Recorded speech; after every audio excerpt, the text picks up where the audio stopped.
Magaciisu waa George Stinney Jr. wuxuu ahaa Mareykankii ugu da'da yaraa ee Abid lagu dilay Korsiga Korantada. Wiilkan yar wuxuu ahaa 14 sano jir mar lagu dilay gobolka South Carolina sanadii 1944. Xeer beegto rag cadaan ah waxay ku qaadatay 10 daqiiqo inay ku xukumaan dil, balse in uusan dambi lahayn waxaa lagu ogaaday 70 sano kadib dhimashadiisa. George Stinney Jr. wuxuu ku noolaa magaalada gooni u goosadka ahayd ee Lagu ee gobolka South Carolina wadanka Mareykanka, halkaasi oo dadka cadaanka iyo kuwa madowga ay ku kala qaybsanayeen. Qoyska wiilkan yar waxay ku noolaayeen guryo dabaqada hoose ilaa ay ku qasbanaadeen inay ka baxaan kadib markii wiilkoodii yaraa lagu eedeeyay dil 2 gabdhood oo cadaan ah, kuwaasi oo lagu kala magacaabo June Banniker iyo Mary Emma Thomas. Bishii Maarso 1944, Betty June Banniker oo 11 jir ah iyo Mary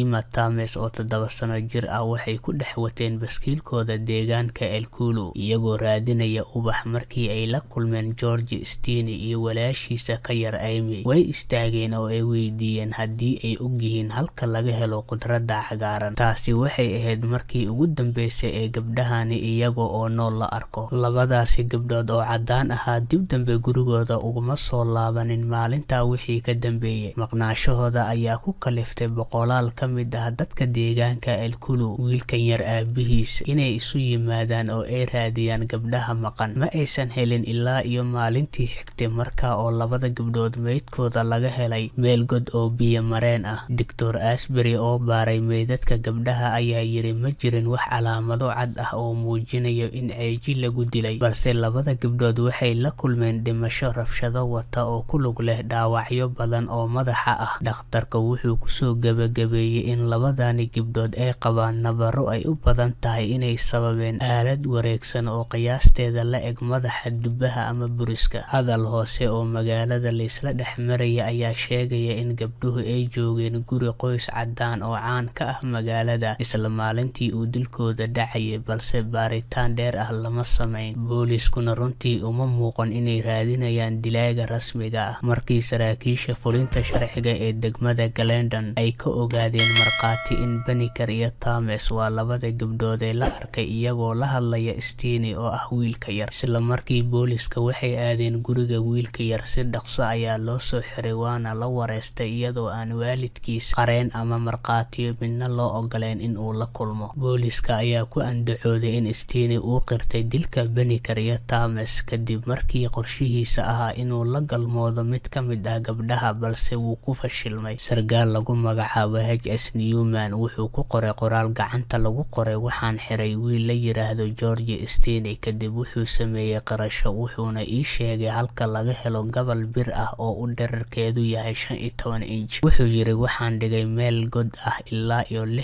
feet u jirta baskiili ay wateen gabdhaha. Ninka booliiska ee isku magacaabay Newman oo wiilka soo xiray wuxuu diiday inuu shaaciyo halka lagu xiray Stinney maadaama wararka xanta ee ku saabsan wiilka magaalada ay ku faafeen. Xitaa waalidkiisu ma ogeen halka uu ku sugan yahay wiilkooda iyadoo maxkamadiisu si dhaqso ah loo sugayay. Waqtigaasi da'da 14 jirka waxaa loo tixgeliyaa da'da qof mas'uul ah. Stinney waxaa la rumaysnaa inuu mas'uul ka ahaa dilka. Qiyaastii bil kadib dhimashadii gabdhaha, George Stinney Jr. maxkamadiisu waxay ka bilaabatay maxkamad ku taala degmada Glendon. Intii lagu guda jiray dacwad 2 saacadood qaadatay, dacwad oogaha wuxuu ku guuldareystay inuu keeno maxkamadda markhaatiyaasha goobta taagnaa ama uu soo bandhigo wax cadeymo ah oo shaki gelinaya dacwadda xeer ilaalinta. Cadeynta ugu muhiimsan ee la soo bandhigay ee ka dhanka ah wiilkan yar waxay ku sheegeen qirashadiisa, laakiin ma jirin wax qoraal ama cod ah oo uu wiil ku qirtay dilka. Waqtiga maxkamadeyntiisa wiilkan yar ee George Stinney ma arkin waalidiintiisa toddobaadyo, waxayna waalidku aad uga baqayeen in kooxo cadaan ay ku soo weeraraan maxkamadda. 14 sano jirkani waxaa ku hareereysnaa dad uusan aqoonin oo tiradooda lagu qiyaasay ilaa iyo 1500 oo dhammaantood ah dad cadaan ah. Xerbeegtadii cadaanka ahayd waxay ku qaadatay 10 daqiiqo in wiilkan yar ay ku xukumaan dil iyadoo aan loo muujinin wax naxariis ah. 24kii bishii Abriil 1944, wiilkan yar waxaa lagu xukumay in lagu dilo koronto. Kadib xukunkii cadaalad darada ahayd waxaa dibadbaxyo sameeyay dad yar oo cadaan ah oo weli bani aadanimada ay ku jirto, waxayna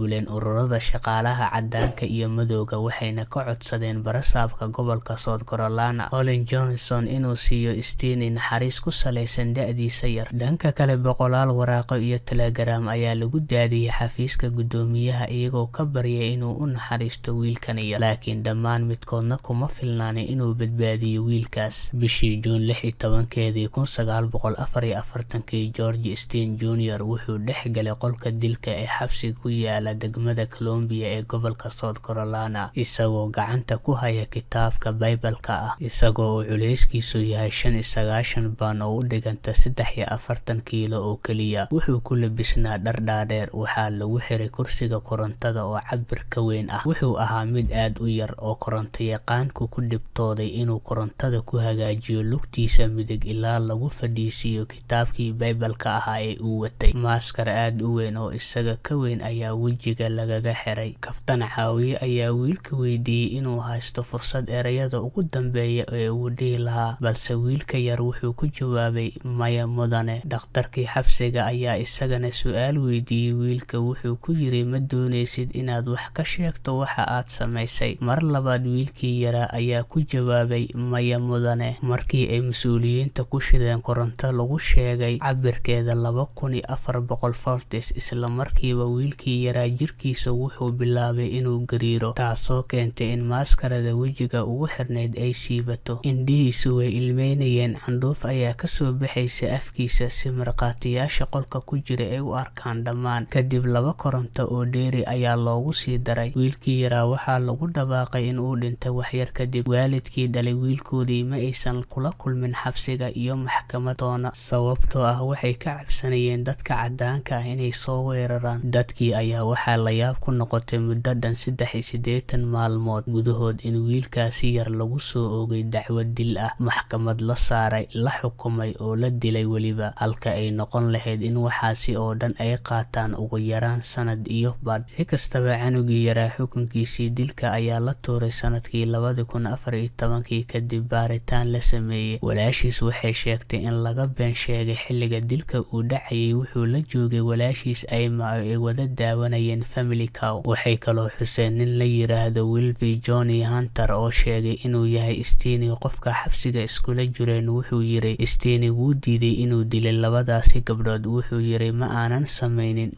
sameynin miyay igu dilayaan wax aanan samayn. Waxay ku qaadatay 10 daqiiqo in lagu xukumo dil, balse in uusan dambi lahayn waxaa lagu ogaaday 70 sano kadib dhimashadiisa.